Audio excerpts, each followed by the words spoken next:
इस वाले एक्सरसाइज में थोड़ा सा अलग है। इसमें क्या है कि इसमें जैसे आपको मालूम है या नहीं भी मालूम है, जैसे एक का मीनिंग, यानी कि जब हम लोग ट्रांसलेशन की दुनिया में होते हैं तो एक का मीनिंग ए होता है, एन होता है। लेकिन यहाँ पे दिक्कत क्या है कि कहाँ पर ए लगाना है, कहाँ पर एन लगाना है। तो एक्सरसाइज नंबर 3 है ये। तो एक्सरसाइज नंबर 3 में अब हम बनाएंगे, ठीक है। और जब बनाएंगे तो हमको वहाँ पे मालूम चलेगा कि कहाँ पर ए लगाना है और कहाँ पर एन। ऐसे इसका एक पूरा चैप्टर ही होता है कि कहाँ पर ए लगता है, कहाँ पे एन लगता है। फिलहाल ये एक्सरसाइज नंबर 3 है, तो उसी हिसाब से हम लोग समझेंगे। तो मान के चलिए मैं लड़का हूँ, अगर यहाँ पे दिया रहता, ठीक है। तो यहाँ पर हम लोग ठीक पहले जैसा ही बनाते हैं, आई एम बॉय। लेकिन यहाँ पर ए रखा हुआ, मतलब कि वहाँ पे लिखा हुआ है, तो आई एम ए बॉय यहाँ पे लिखना होगा। देखिए, आई एम ए बॉय, ठीक है। अब यहाँ पे देखिए, एक, यहाँ पे ए का भी मतलब एक ही होता है, ए का मतलब एक। लेकिन एन का भी मतलब एक ही होता है। तो कहाँ पे एन लगाना है तो अभी देखेंगे, बनाते वक्त ही समझेंगे। मैं एक कवि हूँ, मैं एक कवि हूँ, तो आई एम अ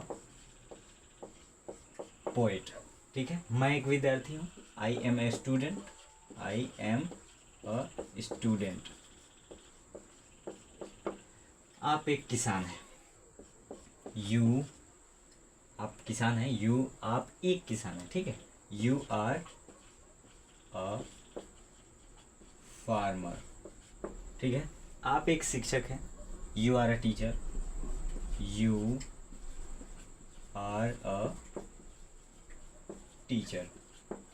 आप एक डॉक्टर हैं, यू आर अ डॉक्टर, ठीक है। तुम एक नौकर हो, यू आर अ सर्वेंट, ठीक है। तुम एक छात्र हो, यू आर अ स्टूडेंट। अभी यहाँ पर हम लोग यही लगाते आ रहे हैं, ठीक है। वह एक नर्स है, वह एक नर्स है मतलब वो लड़की ही होगी, है ना। तो शी इज अ नर्स। वह एक कलाकार है, देखिए यहाँ पे वह एक कलाकार है, लड़का की बात हो रही है, ठीक है। ही इज एन आर्टिस्ट होगा। यहाँ पर थोड़ा सा समझने वाला चीज़ है, देखिए एन आर्टिस्ट। यहाँ पर देखिए N S S D T F S P B, यानी कहने का मतलब कि जो भी यहाँ पे वर्ड शुरू हो रहे हैं, ठीक है, इसका उच्चारण जब करिएगा ना, तो जो हम लोग कह ग वगैरह सीखते हैं तो वहाँ पर उसी का उच्चारण आएगा। जैसे student, doctor, teacher, farmer, student, poet, boy. लेकिन आर्टिस्ट में अ आई, जो कि एक स्वर होता है यानी वोवेल्स, तो यहाँ पे आर्टिस्ट यानी कि आ से मतलब कि ये अ से लेकर अ तक जो भी वो उच्चारण होते हैं, वो उसमें हम एन लगाएंगे फिलहाल के लिए, ठीक है। वह एक गायिका है, लड़की है, तो यहाँ पे सी लिखेंगे ना, सी इज अ सिंगर। अब यहाँ पे एन क्यों नहीं लगाया, क्योंकि एस इसको पढ़ने से ही सिंगर आ रहा है ना। वह एक अभियंता है, लड़का है, तो ही इज एन इंजीनियर, ठीक है। He is an engineer. वे एक शिक्षक है, दे आर टीचर्स, ठीक है। वे एक शिक्षक हैं, ठीक है। राम एक नेता है, Ram, Ram is a leader, ठीक है। यहाँ पर कोई वो नहीं है। मोहन एक डाकिया है, Mohan, Mohan is a postman.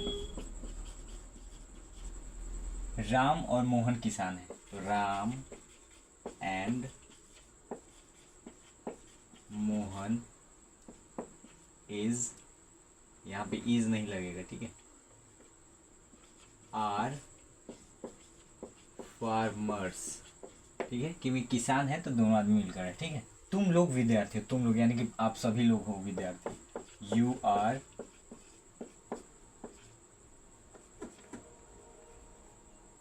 Student, students, तुम लोग विद्यार्थियों नहीं, सबकी बात है। तुम्हारे मतलब कि तुम्हारे बारे में बात नहीं हो रही है, तुम लोगों के बारे में। आप लोग डॉक्टर हैं, यहाँ पे बिंदी लगा हुआ है, तो हो और है मालूम है कि वहाँ आर लगता ही है। You are doctors. डॉक्टर्स, हम लोग शिक्षक हैं। We are teachers. We are teachers, हम लोग किसान हैं। We are farmers. वे लोग नेता हैं। They are leaders. ठीक है, वे लोग किसान हैं। They are farmers. They are farmers. वे लोग अभियंता हैं। अब देखिए यहाँ पे, दे आर इंजीनियर्स। यहाँ पे ए एन नहीं लगेगा, ठीक है, क्योंकि ज़्यादा लोग हैं। ए का मतलब तो ऐसे भी एक होता ही है ना, एक होता है ना एक। तो यहाँ पे अब वे लोग अभियंता हैं, तो एक आदमी थोड़ा है, सब के बारे में बात हो रही है ना, तो इसलिए यहाँ पे ए और एन नहीं लग रहा है। ठीक है, तुम लोग छात्र हो। You are students. ठीक है, तो इसमें कुछ ए लग रहे थे और कुछ एन भी लगे हुए हैं। ठीक है, यानी मेरे ख्याल से एक ही एन लगा हुआ है। तो ये एक्सरसाइज नंबर 3 था। तो इसमें हमने क्या जाना, मतलब कि इसमें एक चीज़ बढ़ गई, यहाँ पे ए एन का यानी कि यहाँ पे प्रयोग हो रहा है। और एक्सरसाइज नंबर 3 है, तो उसी हिसाब से बनाने के लिए भी मिलेगा। अभी जैसे जैसे हम लोग आगे बढ़ेंगे ना, तो फिर इसमें बहुत सारी चीज़ें हम लोगों को देखने को मिलेगी। ठीक है, तो फिर इस वीडियो में इतना ही ट्रांसलेशन दिया हुआ था बनाने के लिए। मिलते हैं अगली वीडियोज़ में, तब तक के लिए गुड बाय।